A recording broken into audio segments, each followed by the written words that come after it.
Hi all, I welcome you to the Building Culture podcast where I invite incredibly smart people who build things. Whether they be engineers, entrepreneurs, programmers, hobbyists, or researchers, it does not matter. As long as you're someone who's passionate about building things, I'll find you and podcast you.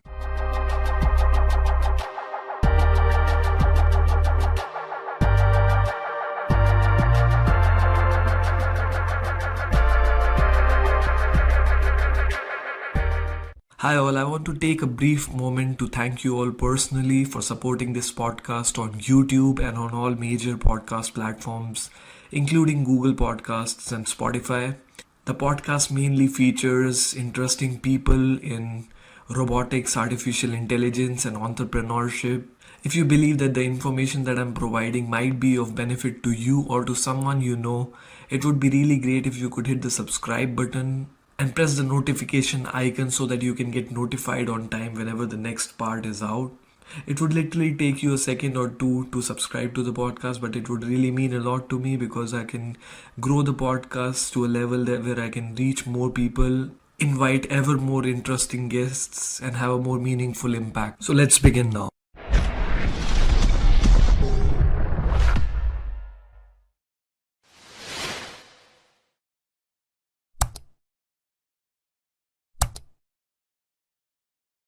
And can you talk in general about what needs do you identify in logistics in terms of the technology that you are currently using? For example, computer vision for unstructured environment handling. What kind of needs are arising, and do you expect to see more in the future in the logistics domain?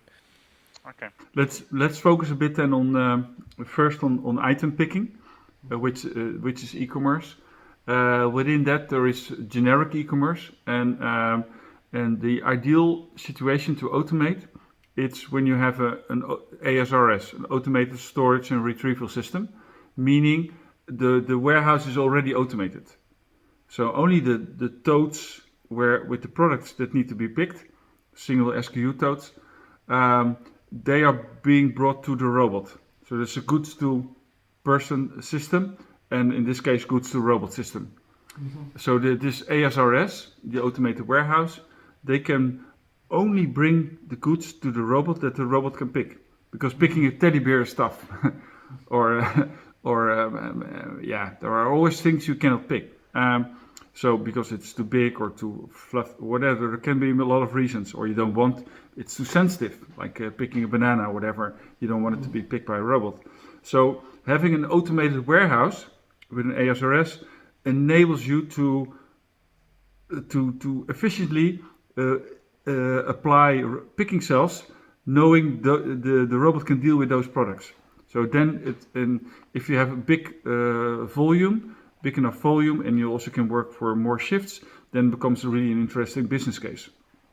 So the challenge in that was dealing with the products for picking, but also with stowing them, placing them.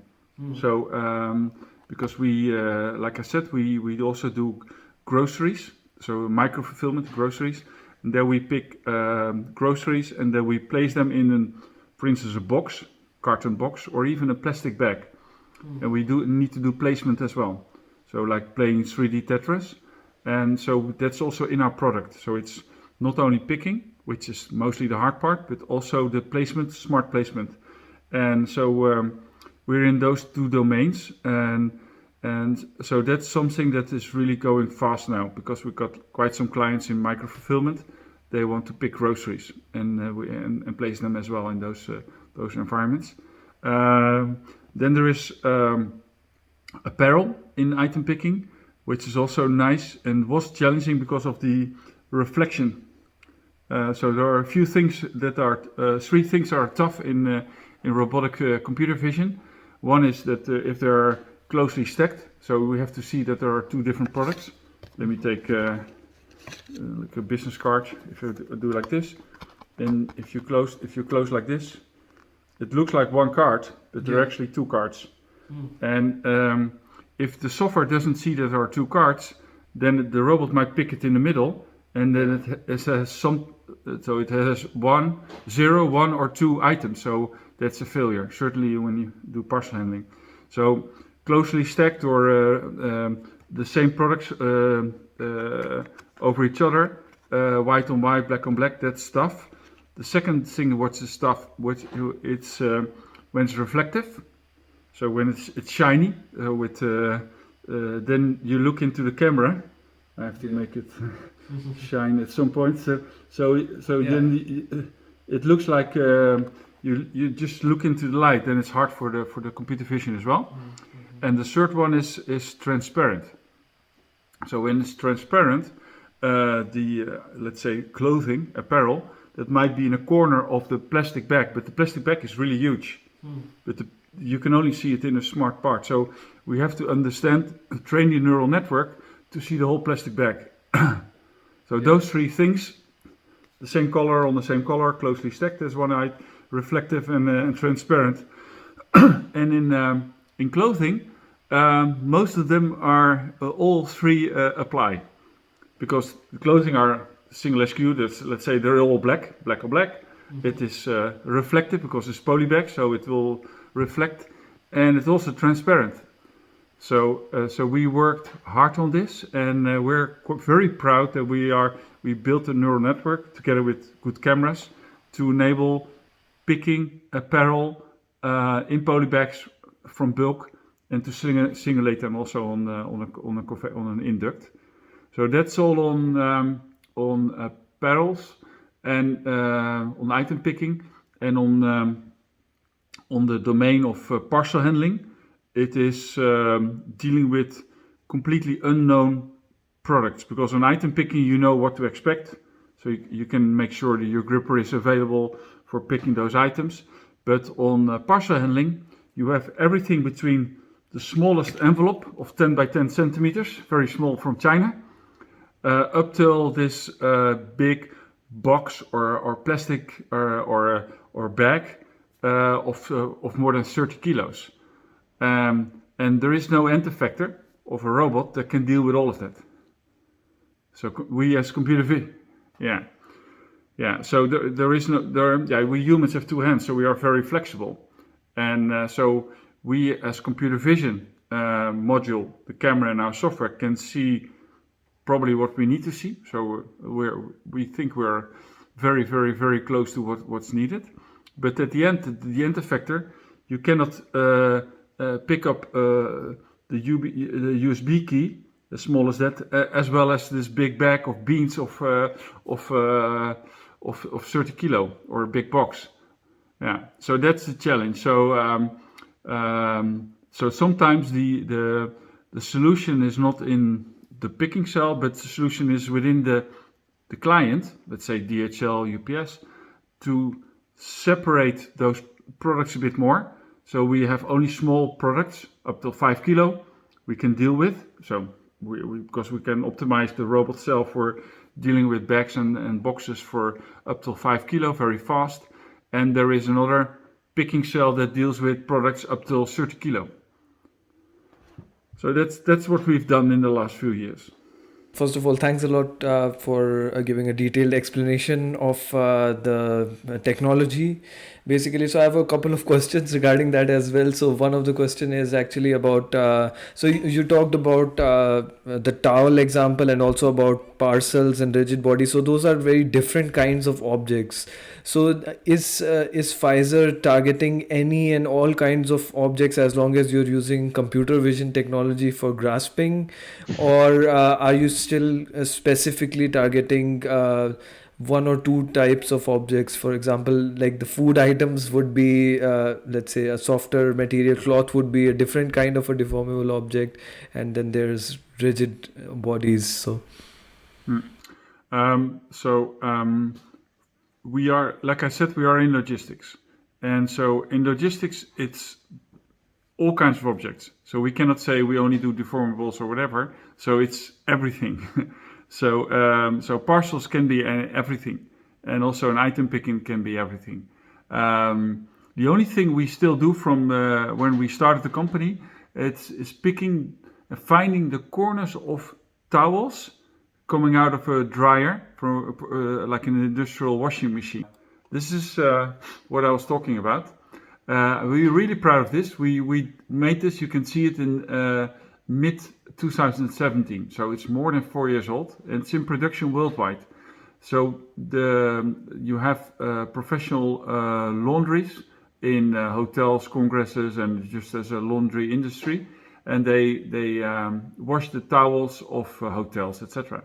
And they need to be folded. So there is a folding machine, but it takes humans to pick the two corners of a towel and to feed them into the folding machine. And this is not easy work, and it's also very humid and warm in those, and it takes 2 shifts per day. And so we automated that. And so the key thing is computer vision, finding the corners of a towel. And you can see, for instance, here there is yellow is every time the corner of the towel, and there is then the red and the blue spot that defines the corner.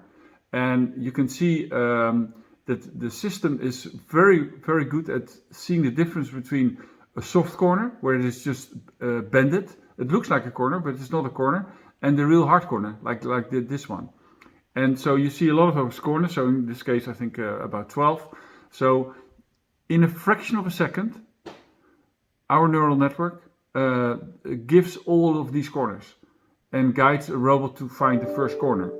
And so this is a very nice example of our software. And so we are only using it. We'll only be using it for feeding a folding machine, but we can do it also in other applications in apparel and maybe in knitting. It can be used the same neural network. So yeah, I have a question regarding this. So what exactly was the technology behind it? So were you using supervised learning and labeling the corner points and then feeding it to a neural network? So it was a labeling effort, right? So to answer your question, yes, we use supervised learning. So we have a labeling environment where we labeled with students or people of our team, and we trained the system. Okay, that's perfect. Yeah, that's a very complicated problem, right? With towel handling. So I also worked at one of the companies which also does these things. So I understand how challenging it is, because you never know the seam and the corner. Identifying it for from pixels is super challenging. Yeah, no, we are extremely proud of this because it's in production, and so we see a lot of other companies looking at these kind of problems. Like in Germany, there's also a startup called Suit. Yeah, exactly. SUT, and they make a lot of noise, etc. But they cannot. They just try to pick a towel and not even a corner. So since 2017, our system has been in production worldwide. So even in Japan and picking the corners of a towel, but also detecting the logo. The logo should be on top. When you fold it, the logo should be nicely on top. And to find defects, because sometimes the towel at some point you need to throw it away and take a new one. And so we also do that. So it's all built in this system. So that's and it's from 2017. Okay, so the main handling part you mean is already taken care of. So it picks using the corners and then places it to let's say a folding machine, right? It's picks is you cannot you apply Yeah. suction. So you have to Yeah. pinch grip the corner, take the second corner, and then feed it into the folding machine. That's how it works. And how much, like roughly, I want to get an estimate of how much time does it take between, let's say, picking one corner and then another corner and then placing it to the folding machine? Ooh, yeah, that's up to the integrator. So we only do the computer vision part, which is like this, very fast. And then it's actually the camera takes the most time providing the image. Yeah. And our system goes very fast. And but feeding the robot the system, that's up to the integrator. So we do that for a Swiss company, and so they deal with it. They deal with the grasping part basically. Yeah, sure. Yeah. We tell them where to grasp, and that's it. You give them the grasping points based on the computer vision algorithm. Maybe that's a good bridge to I've got prepared the next slide to share. Let me share that with you and to explain a bit more. Okay, So, like I told you, we are in the domain of parcel picking, let's say from a roll cage, etc. We deal with reflective and closely stacked items, you see there, as well as apparel in polybags. So the key thing in this industry is to do the segmentation. That's so you on the left you see the original image, and you see three parcels white on white, and so the system, the neural network, has to see that those are three different envelopes. If it fails there, it fails everywhere. On the right you see the output of our system, and you see bounding boxes and also a confidence score of 1.00, meaning rounded, it is 100% sure, let's say 99.999 or whatever, sure that these are three different envelopes. This is the basics of our system. So doing very good object detection and knowing which are different objects. Let me go to the next example. Here you see two flyers or envelopes closely stacked, and they look like one, but they're actually two. Also here, so we've seen a lot of colleagues in the market failing in this. Because we see those challenges over and over. They have a lot of double picks because then the robot picks it in the middle. And you see the output of our neural network, again, 1.00 confidence score. These are two different envelopes. So it's very sure of that. So, So, but this is also from a labeling effort, or how did you manage to reach this accuracy? Yeah, there are many dimensions to it, which is of course a good camera. That's one. It's important. Although we can do it with a handy, with just a cell phone, we can do exactly the same. It is having enough images to train on. So we did millions of images in the last 5 years. So that's also it's the quantity as well as the. If you just train simple items, then it will become not smart. So you get it robust by training very tough examples like these I show you. So we've been doing this for years, and so we've optimized that. So we learned a lot in practice by going to a production cell and just having to pick thousands and thousands of items. And at some point you get out the last mistakes and to improve it. So lots of training examples that you acquired over several years, right? So do you also use simulated and synthetic data set for training, or just the real world examples? Yeah, we are in the privilege that we have all our clients. They provide us all with the hard cases. So yeah, we can very quickly go to the in depth and to make it really robust, because it has to run in production. It's nice to have an academic picking cell, but it has to work in production. And where we see we are replacing software of several of our competitors. It's really funny, and then they always challenge us to do these things and say, okay, no problem, we will show it. But we hear systems that sometimes they're proud if they can pick 85% or maybe 90% or maybe even 95% of the parcels. But that means that 1 in 20 parcels still has to be picked by a human. It's like having a washing machine. You have to start every minute. It's not a washing machine. So you want the robot to go, it will never be 1,000 out of 1,000, or it should maybe 1 in 1,000 could go wrong, or it can improve, or it has to do a second attempt, but it should work in production. So you need very high robust numbers. Yeah. So over the years you trained on so much data that it has basically seen all the failure cases, and you've taken care of that. There will always be something new. Something can be broken, and the suction cup can be broken, the vacuum can be gone, the package can be opened, etc.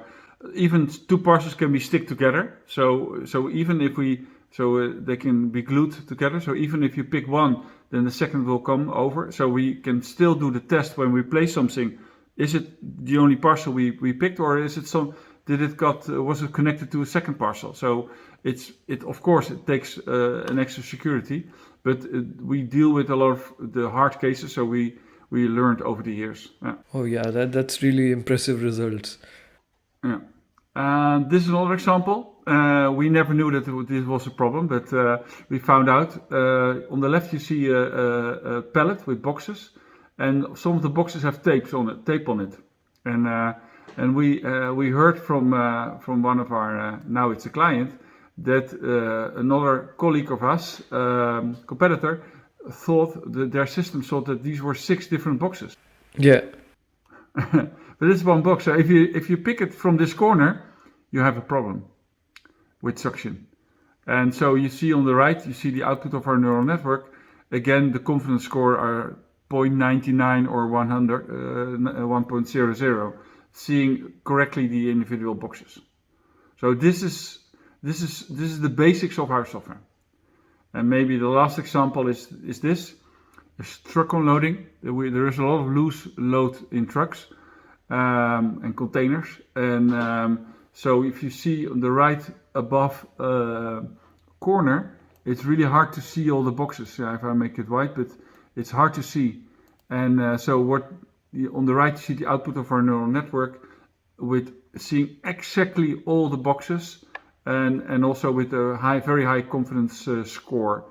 And so this is what I said, the basics of our software. And then the next step is applying a point cloud.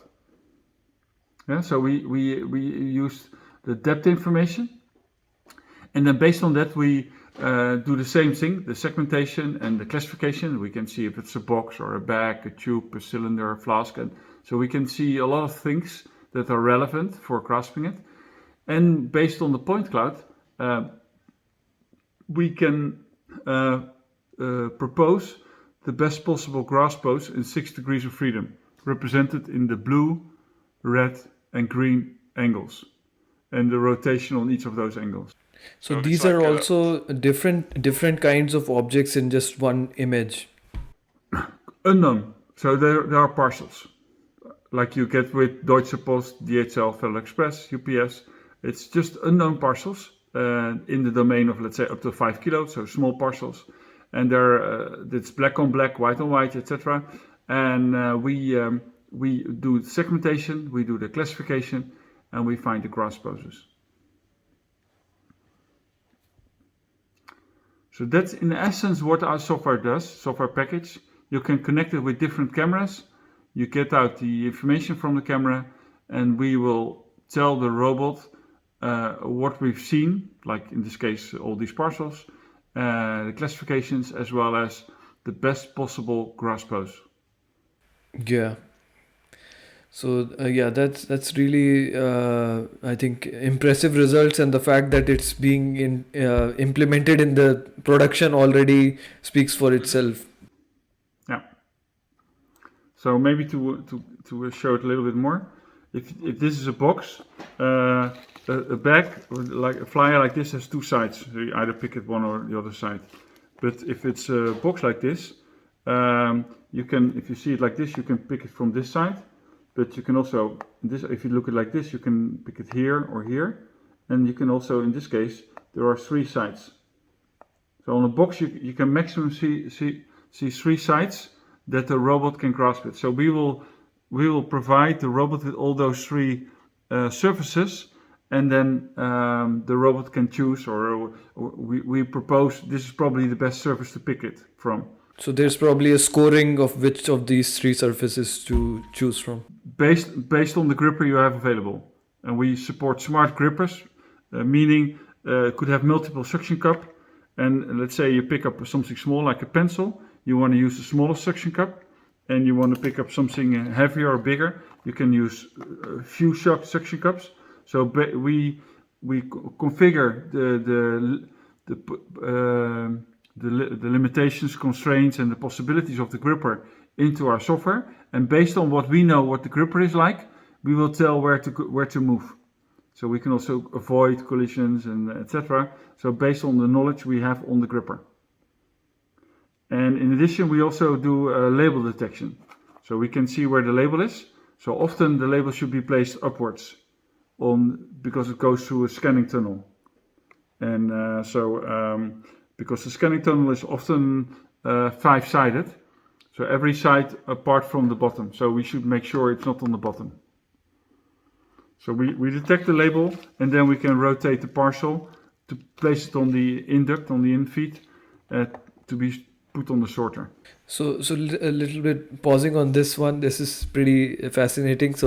About the label detection part. So, for example, the object could be in any position and orientation. Maybe the label is on the bottom side and it can't be seen. So if the label is not identified, then the object is rotated till the label is obtained, right? Or how is it? No, we don't. We classify. We don't call about identify. Identify is knowing that it is this label. So we don't read the label as such. We just classify it as a label, and then you will use another program, because that's already there, to identify the label, to read it. So so if we see the label already from our computer system, we can just place it there, because we do not need to do anything else, because we already saw the label. So we can just place it one-on-one. And for some, if it's like a flat, we don't see the label, we just simply rotate, because then it's on the other side. Yeah. And if it's a box, there are different techniques for it. The main thing is it should not be on the bottom. So we just look at the bottom and then say if it's not there, then we can place it, because then it should be on one of the sides. If it's on the bottom, then we have to rotate it. That's it. But like this rotating thing, you're talking about the data set generation process. For example, you're manually generating the data, or is it the rotating part would then be, let's say, in the robotic pipeline, right, in the integrator phase, or how is it? Exactly. Yeah. So we are the brain. Let's say we do the eye-hand coordination. We tell what we see, which will how to apply suction, and if it needs to be rotated, and then it's up to the integrator who builds the picking cell to handle the item or parcel in the way we told them to do. Okay, so you provide them vision solutions, and you only take the images where the label is on top, right? So you don't take the images where the label is not visible, basically, or Sure. you classify them as non-labels, right? So again, every client is different. So for many, it doesn't matter. You just say place it there, because we don't need to see if the label is there. But especially in parcel handling, it's often the case that they want to make sure the label is not on the bottom. There are 6-sided scanners, then it's not necessary, but even there they still prefer the label to be on top, and so we can then rotate it. So we will tell, we do the classification, we do all the stuff, and then we will tell if we've seen the label, yes or no, and if it needs to be rotated. And then there are different techniques for rotating. And that's up to the integrator to deal with. Okay, yeah, that's pretty interesting. So one question that I also have regarding this is, so you've probably generated tons and tons of data for all of these different cases. So how did you manage to do that? I mean, do you have a systematized process, or is it just that over the years you have been doing it continuously, and you collected all the failure cases and a lot of data? Let me explain first that we only needed the data to train the neural network once. Now we don't need to train anymore. Okay, yeah, but unless there is something weird, and then we can add some images. But there is no need for training, for additional training. Okay. It's already trained, and we can just install it, start, and it should work. And we might. There are always some edge cases or some weird, or could be something with the lightning or whatever.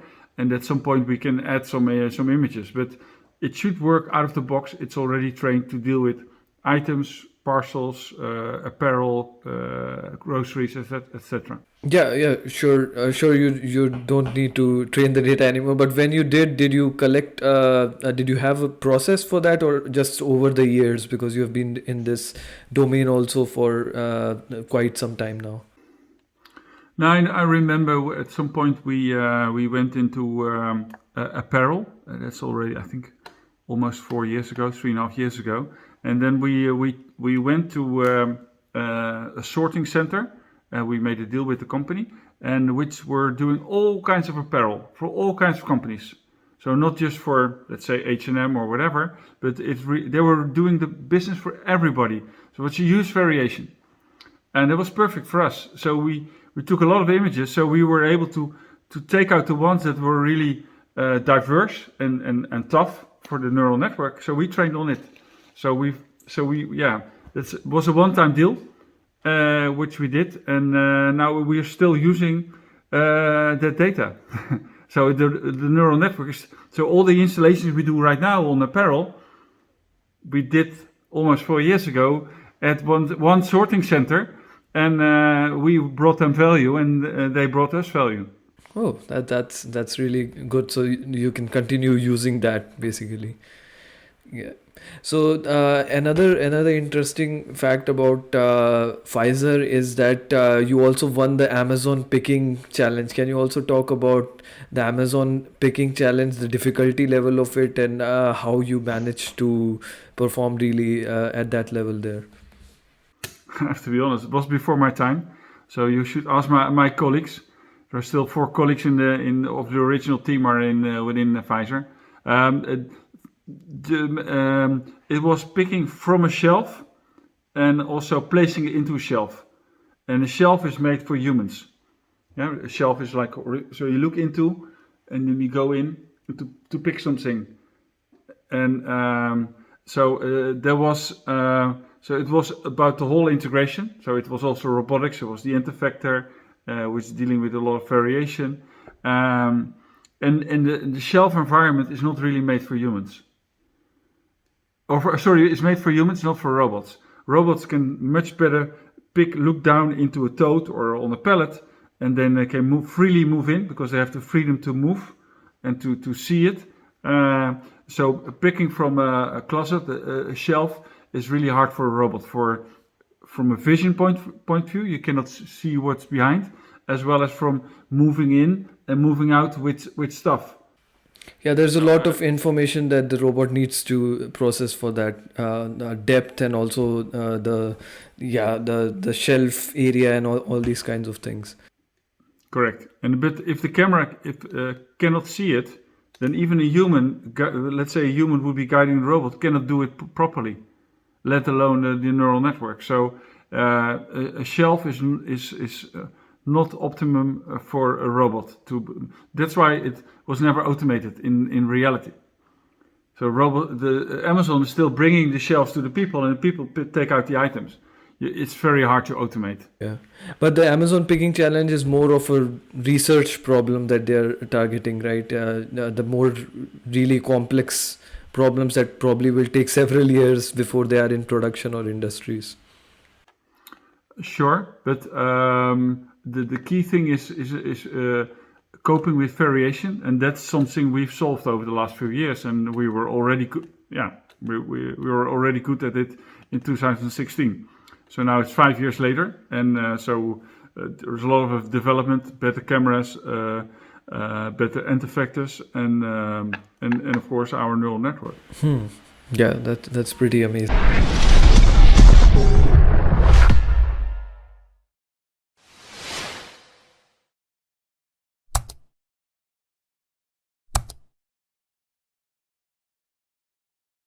Hey guys, I really hope that you enjoyed this particular conversation and it helped you in some way, shape or form. If it did, make sure to hit the subscribe button and the notification icon or the bell icon so that you can get notified on time whenever the next part is out. Also, it would be really great if you could give me your feedback in the comments below. That would really help me improve.